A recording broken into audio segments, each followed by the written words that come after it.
Hello and welcome to this new episode of Bootstrapping Your Dreams Show. I'm your host Manoj Agarwal, and today we have a very special guest, Kara Goldin. So, Kara is the founder and CEO of Hint Inc., which is best known for its award-winning Hint Water. Kara is skilled in entrepreneurship, brand management, sales, e-commerce, marketing, leadership, and public speaking.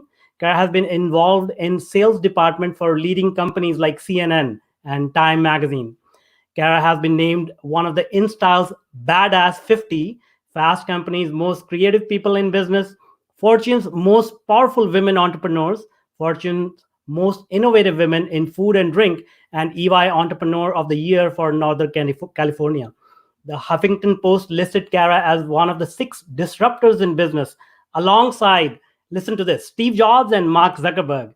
Kara has successfully navigated the world of large companies and startups in many industries, including media, tech, and consumer products. In addition, she understands retail and direct to consumer market as well. She's an active speaker and writer and hosts the podcast, The Kara Goldin Show, where she interviews founders, entrepreneurs, and other disruptors across various industries. Kara's first book, Undaunted Overcoming Doubts and Doubters, published by Harper Leadership, was released in October 2020 and is now WSJ and Amazon bestseller. So glad to have you, Kara, with us. Thank you. Very excited to be here. Awesome. So you've had a very successful career, and you've done some amazing things. Help us. How did it all come about? Maybe walk us down the memory lane. How did it all get started? I'm sure you had your shares of ups and downs, but let's start at the beginning, and then we'll unfold the story as we go. Sure. Well, I thank you for the nice introduction. So I started my career actually in New York City in media, and I was at a magazine called Time Magazine, Yeah, yeah. and I actually write about it in my book that I wanted to work for Fortune magazine, but they wouldn't hire me. So that was Uh-huh. probably my first big hit where I Uh-huh. thought, why won't they hire me? I mean, Yeah, I've got I'm a great writer. At yeah, least I thought I was at age 21, and yeah. I was very interested in finance, and I would love to work for them, but they weren't hiring people unless you had experience. Yeah, So yeah. I ended up getting a role at Time Magazine, not in editorial, but actually in circulation, which, as I look at today and many others look at, as kind of the really the backbone to direct to consumer businesses and Mhm. subscriptions, and that was really like where I was trained in sort of that first role. I left Time after a few years, was recruited out to a late stage startup called CNN, Oh, and wow. I was there at a time when, Ted Turner was still running around the Yeah, office. He yeah. was bouncing between Atlanta and New York. And, he was definitely my first kind of uh, experience with a visionary entrepreneur, that there were Mhm. plenty of people who thought that he wouldn't be able to do what he was setting out to do, that Yeah, he yeah. wanted 24-hour news. He wanted it across the world. And, he was lucky at this point to have it in 50% of the households because Yeah, most yeah, people didn't have cable. So watching somebody who I believed in, but I also thought there's a chance that it's not really going to play yeah, out the yeah, way yeah, that he yeah, wants it yeah, to. yeah, I yeah. watched him build the brand, put stakes in the ground, and he never floundered. I mean, he Mm. was always very consistent about his messaging and what he believed. And, it was such a pleasure to even see him and hear him talk in the kitchen, because you Yeah, think like he is a little crazy, but he yeah. definitely he believes, and Yeah, and I believe because he believes. I got to spend yeah, more time with this person. Anyway, it was when the Gulf War rolled yeah, around. I mean, that was really, when Iraq learned that they were being bombed, frankly, yeah, yeah, they turned on CNN, and that yeah, was yeah.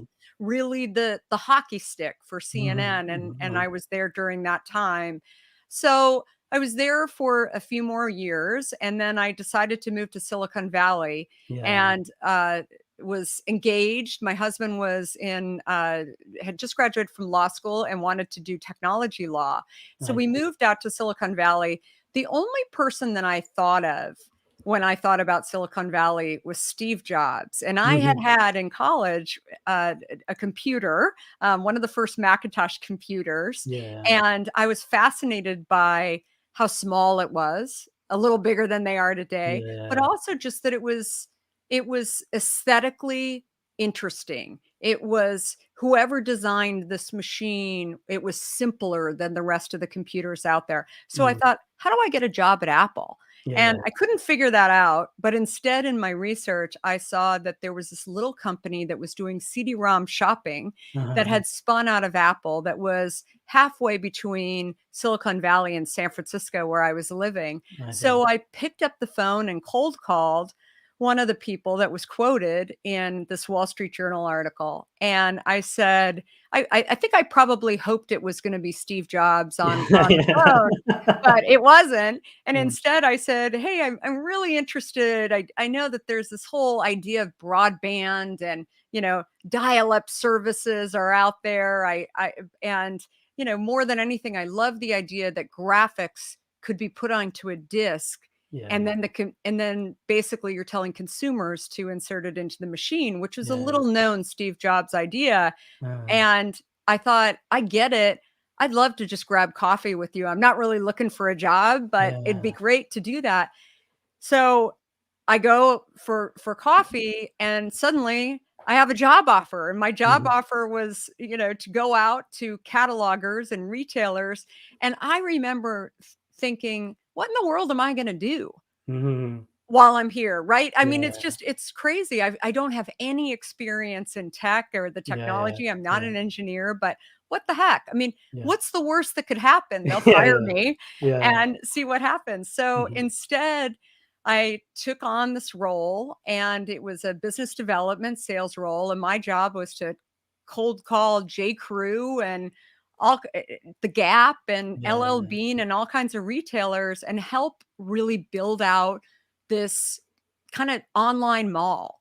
Well, Mm. one of our investors, America Online, invested in To Market was I the name of see. the Yeah. company Yeah. Yeah. alongside Apple.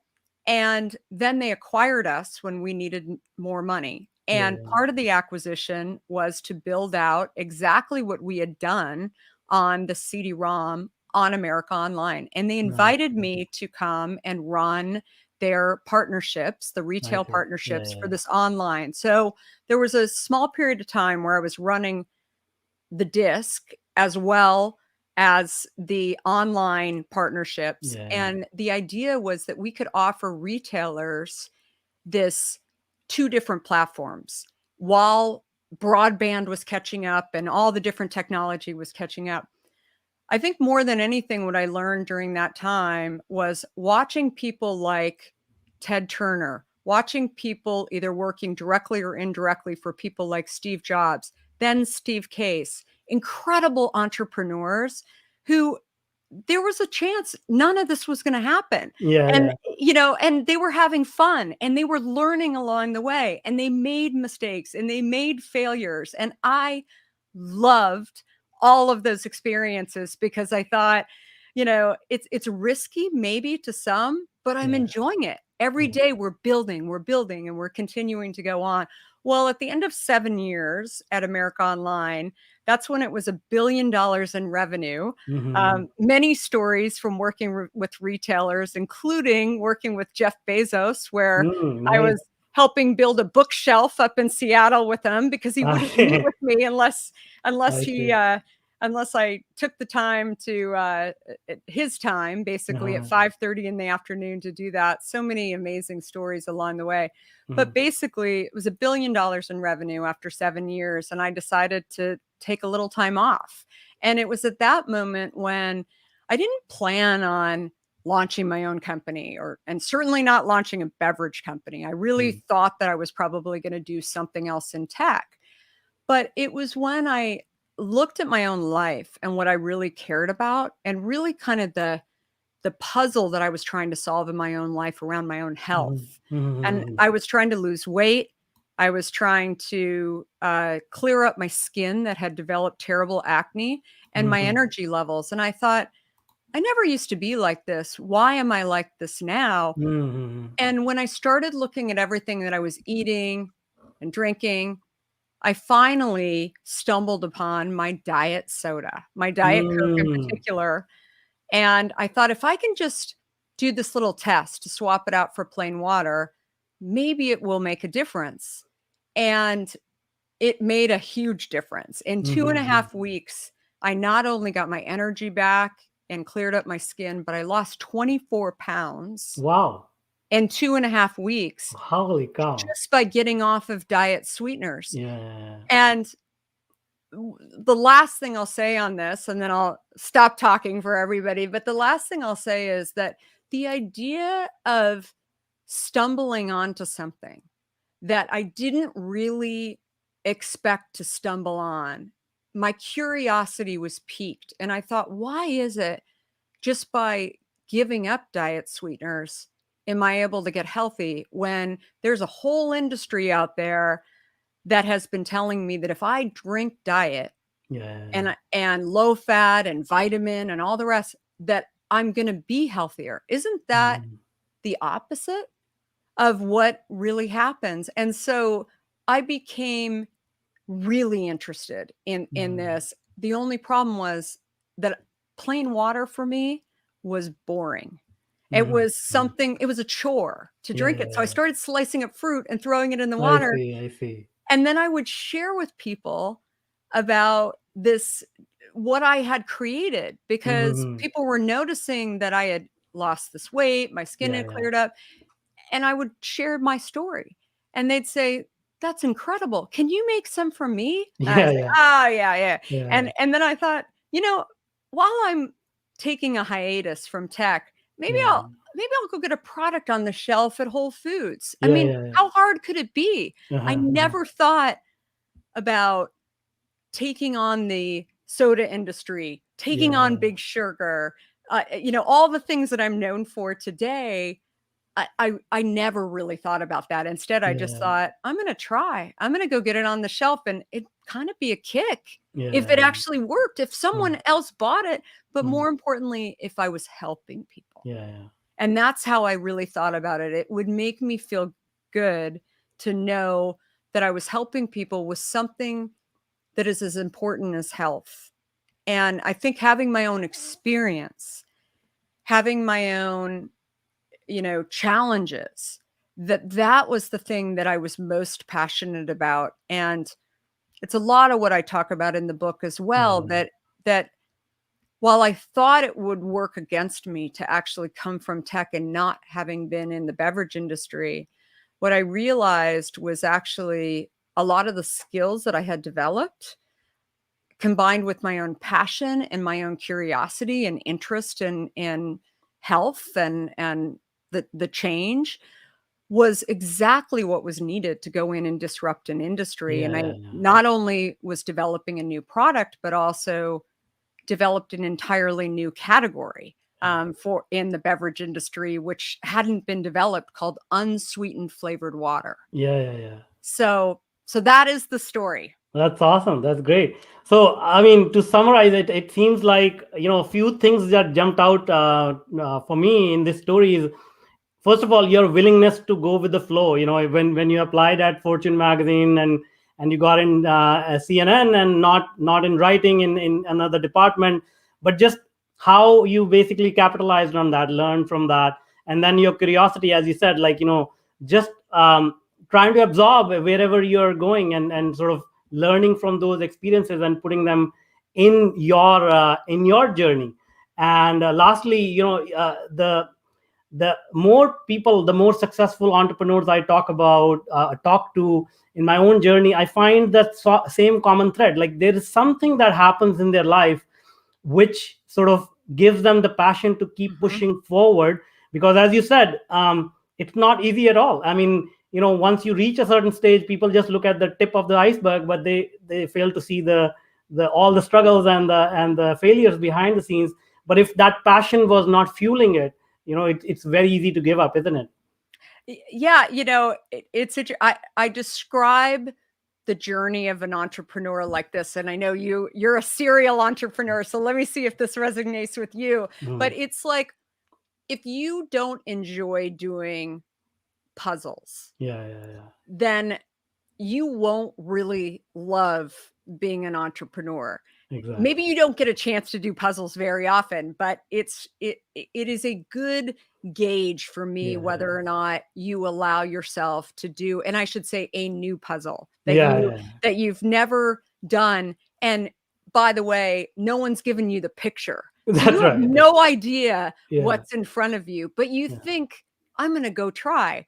And then along the way in your journey, somebody walks up and they take a handful of the puzzle pieces and you're like, wait, what, where are you going? It's not that it isn't, you can't do that. I'm right in the middle of this. Everything's going great. Everything's wonderful. I'm not going to be able to finish the puzzle if you don't give them back, but they never do. And they just walk away. And then you just say, okay. And then you just keep trying and thinking, okay, what else can I do along the way to finish this puzzle? Then you find out that those puzzle pieces, you didn't even need them, right? They left. You were very upset about them, but you kept going and you kept figuring it out. And then along the way, you find out that those puzzle pieces end up coming back. And then you're like, awesome. They ended up coming back because I was able to finish the rest of the puzzle. Now they're coming back. Now I see the full picture. And so things like that, I think, are the mindset, no matter what industry you're in. And if you need the picture to solve a puzzle, if you can't handle the fact that someone is going to come in and take things from you and you just continue to figure out how to move on, then being an entrepreneur isn't for you. And part of the reason why I wrote my book as well was really to, share this idea with people. I think that the glamour of being an entrepreneur is often overstated. I always say to people, there's way easier ways to make money. I'm sure you'll agree. And there's, you can't, it's not a 9-to-5 job. No. It's, when, even as you're building along the way, if you don't really understand every single role in this company that you're working in, that you've built, then somebody can leave and you have to be able to do that job, right? I mean, that's what happens along the way. And you have to make payroll. There's a lot of things that you have to be able to do along the way. And I think that the idea of, I guess, my background in working for other entrepreneurs, I never really, you get a renewed interest and appreciation for other entrepreneurs when you set out to go and do it. I also tell people, there's a chance always in an entrepreneur's head that you could fail. There's always that doubt. But the worst thing they can do is surround themselves with doubters that are going to feed into that. Because the most important thing for an entrepreneur to be able to do is to knock down the walls in front of them, figure out how to go around the wall, constantly innovating in order to get through something. A lot of people talk about hustle and about never stopping. I think it's okay actually to slow down sometimes, to stop and think. You talked about, having a situation in front of you where you don't exactly know what to do. I mean, I think that the best entrepreneurs are able to kind of look at what's in front of them and the fork in the road and make decisions, right? And also know that they can go one way and they're hopeful that that way is going to work, but they also know that they can't make the same mistake twice. So they're going to turn around and maybe go the other way, even if it'll take them a little bit longer to assess the situation. And that is the most important thing, I think, in not only, building a new company and being an entrepreneur, but also building something totally new, like a new category. Absolutely. I mean, so many things resonate in that what you said. Like the puzzle piece is the greatest example, and the funny thing is, it's not even Rubik's cube. It's like a multi-dimensional puzzle which changes every day. I mean, the economy, the people's perceptions, the preferences changes every. So it's not like you solve the puzzle one day and it's like, okay, I'm done now. it just keeps going and going and going. And the way you said it, like the fork in the road, sometimes you really have to test it, and you need people who are flexible enough to go along with that, Mhm. uh, because people who are not flexible enough, it will drive them nuts, because every day you tell them something, oh, we're going to try this, and they're like, hey, what happened to that? Yesterday we were talking about that. Like, no, okay, forget about that, let's try this. So it's a very a dynamic environment like that. And I think the way I look at it is, it's almost like a discovery of yourself, a self Mhm. discovery, in the sense, okay, what are you made of, what are you capable of, right? Absolutely. And I even, think too that these challenges along the way and these failures along the way, they build resilience, right? They Yes. build and it's important to look back on those times. And I still have those times today when, I've had many challenging moments, but I'll have challenges that maybe I didn't expect. The pandemic, for Yeah, example, yeah, yeah. when we're an FDA regulated company Mm, that is that we've always known we were an essential product, but there are yeah. regulations in the US around being an essential product and your Mhm. responsibility to actually stock shelves and, have Mhm. enough supplies for Yeah, stores for yeah. consumers to be able to access. And so people said to me, "You seem very calm in Mm, this process." And I think I joked one day and said, when you've been through the 2008, 2009 financial crisis, when yeah. you've almost had your company shut down, when you have had to, go and deliver your fourth child on your way to get your product on the shelf at Oh Whole my Foods. I mean, goodness. you just sort of roll Yeah, with yeah, it, yeah, right? yeah, And yeah, yeah. you learn that eh, that it's important to think about those times, and maybe you didn't think that it was all gonna work out, Yeah. but then it did, right? Maybe it turned out a little bit different way than you had That's right. That's thought, right. Yeah. and so more importantly, I think even shows like this are ones where it helps people to know, and especially the people who are going through dark moments that are really challenging. If you're Absolutely. not and you've never been through those times, some of the stuff that we talk about here or we talk about on my podcast don't make sense to people Mhm. until you've been through it. But the people that are going through really, really challenging times, that's the that's where it's like misery is company, as Yeah, yeah, the saying goes. It to be able to hear those stories that people had moments that were really dark when yeah, they didn't know how they were going to get through, but then this happened. yeah, yeah. And then this happened. That's what people need to know in order to know that they can go on. So Exactly. it's a really, really important piece of it. Yeah, I think challenges are everywhere. A lot of people hide those challenges. They don't talk about it. It sort of they have a perception, it makes them look weak or something like that. But I think challenges are what make us sort of go further. And that power of belief in ourselves is what sort of leads other people to come at the right moment. They show up. The resources show up if you just believe that this is going to work. Um, Before I go further, like I really want to thank you, because you sent us a huge package of water and all the goodies. And I have a 9-year-old son. He just absolutely loved the water. Like Oh, for for an entire I think 2 weeks, that's all he drank. Like he goes, nobody else can drink it, I'm the only one who's gonna drink it. So that oh, was I great. love Thank it. you so much. Of um, course. yeah, and so now let's move on to your book, which is sort of the theme, Undaunted. What made you write it? And I'm sure like it is all about what we talked about already, but tell us what prompted that, and what are um, some of the key things that people can take away from that book. Yeah, I think the main key thing, so it really is my journey, and it's from starting. I grew up in Arizona. Mhm, Did had these dreams of being a writer, mhm, and I didn't even have a dream of being in tech until I mhm, just mhm, got in it and I found what I was interested in, and mhm. and so actually making the moves to start somewhere, I think, is a really, really Yeah, important yeah, lesson in this book. One of my chapters is called Build the Airplane as You're Flying It. yeah, yeah, And, I talk all the time that it's, the lessons I've learned in not only my company, but in other companies that I've worked for, is that you don't always have the roadmap. And you spoke about, the support that you get inside of your company. If you don't have people that are a little bit bendable, maybe Yeah.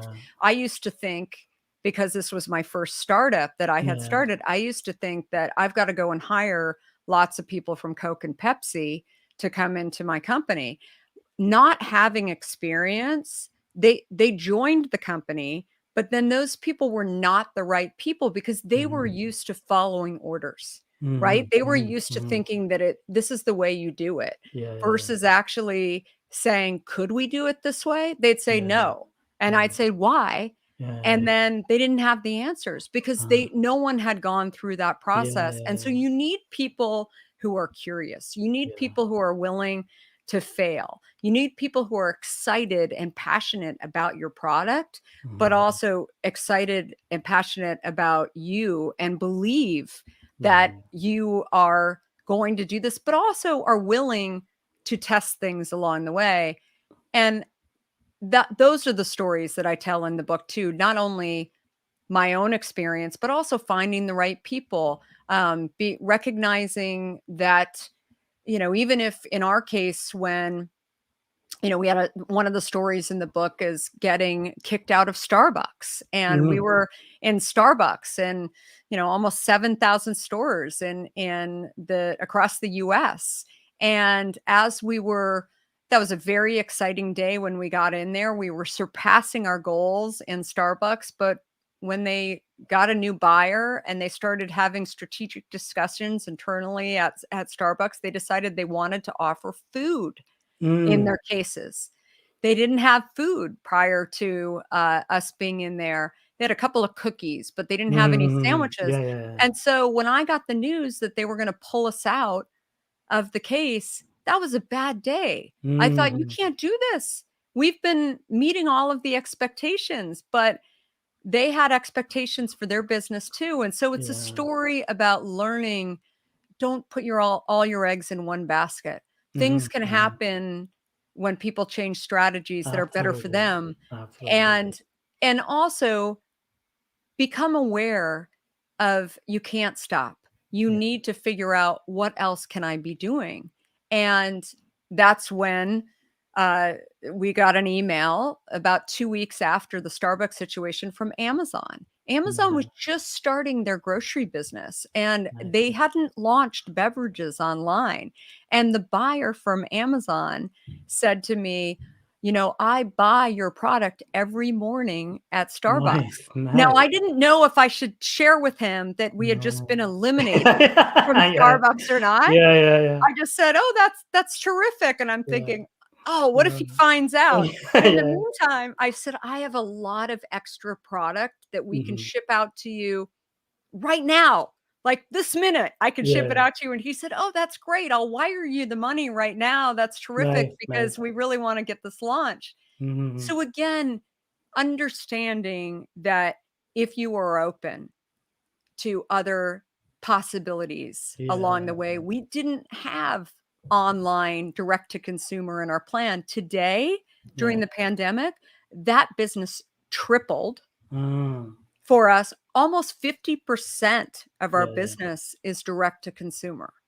And having that relationship with the consumer versus going through a store for 100% of your distribution is not only important for you to have that consumer relationship during normal times, but during a pandemic, when things are out of control in terms of, where this virus sits, if stores are closing down, the safest way to get products to consumers, et cetera. So lots of lessons in the book about that.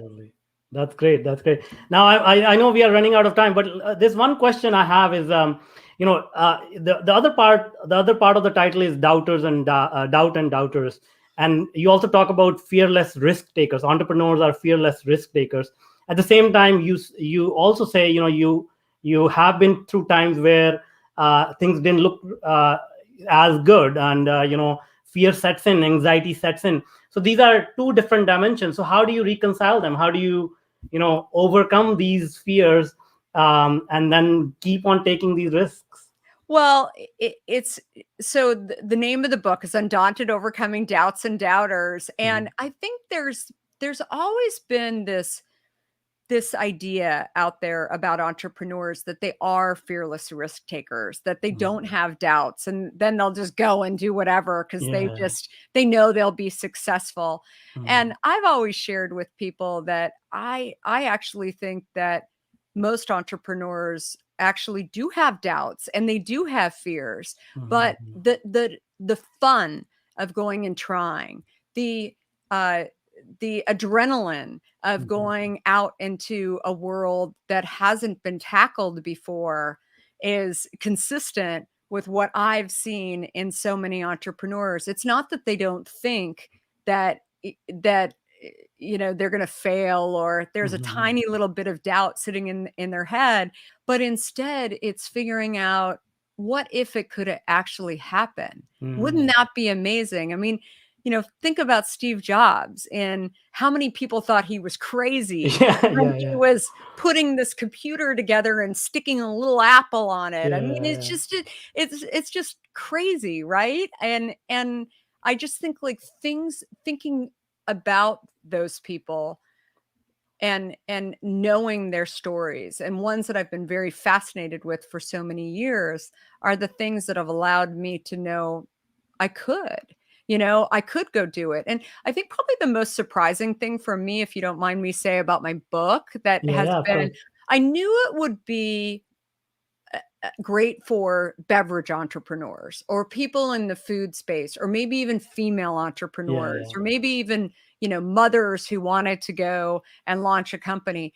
But the most fascinating thing for me about this book, for the feedback that I've gotten on the book, is that there are so many executives that have hit C-suite who have read the book, who have said to me, I'm questioning why I haven't gone out and done my own thing. Nice, I've nice. made enough money. Mhm. I've I'm not very challenged. I'm not learning along the way. Why can't I go and take a chance? Mhm. And Mhm. they come to their own conclusion about the fear that they Yeah. have, the fear of failure for people. And the Mhm. higher you get in an organization when you've never really failed, Yeah, yeah, it's yeah. a big one, right? Yeah. Where you think to yourself, I don't wanna look stupid. Why Yeah. would I wanna go and do that? Yet the intrigue of it, the excitement of doing something, in the case of Hint, doing something that actually betters people's health, where you feel that it's actually helping people to drink water and get healthier. I mean, that's a powerful pull for me. Uh-huh. So I wanted to be able to share that story with people. And also, just the one last thing on that too, the concern of even my publisher when this was first out there was that, it's a female, is it going to be too focused on female entrepreneurism, which of course is a big topic Yeah. worldwide. But the number of men who have reached out to me, touching on the topic that you talked about in the beginning, about about not, you know, not having it all figured out, and therefore they, or maybe they've had failures in the past and they don't talk about those Yeah. things. Yeah. I think it's a big conversation, that owning your own hard times and your own challenges, it doesn't mean that you can't do something better going Yeah. forward. In fact, Mm. those are the people that we all root for, Yeah. right? That Exactly. have Exactly. had challenges and failures, and therefore they've learned from Yeah. their own experience. So it's an exciting, the book launched last October. It's still going very strong, and Yeah. very, very exciting. Thank you for having me on too. And No, thanks a hopefully lot. This has been people an will check amazing out. conversation. Yeah, I mean, learning from success stories like yourself, and going behind the scenes is what this show is all about. And I think, as you said, this is what inspires other people, because role models are the key thing, which keep us going. We can look at these stories and use them as templates for our own lives. Absolutely. And I think it's important. And to your point, it's not just about business. It's about all this stuff goes hand in hand with how Yeah. you think about your personal life and what you can do. And Yeah. waking up with saying yes to a Yeah. lot of things versus actually saying, oh, I'm not qualified to do that. I don't think I could accomplish that. Instead, just go out and try. Yeah. And the amount of appreciation you have for yourself and the growth that you have for yourself just by going and trying and seeing what you can accomplish is usually much better, and a better feeling not only for Absolutely. you but also for your family, your business, and happier people because you're learning along the way. Absolutely. Well, thank you so much for being with us. Now, before I let you go, can you tell us if people want to reach out to you, how can they do that?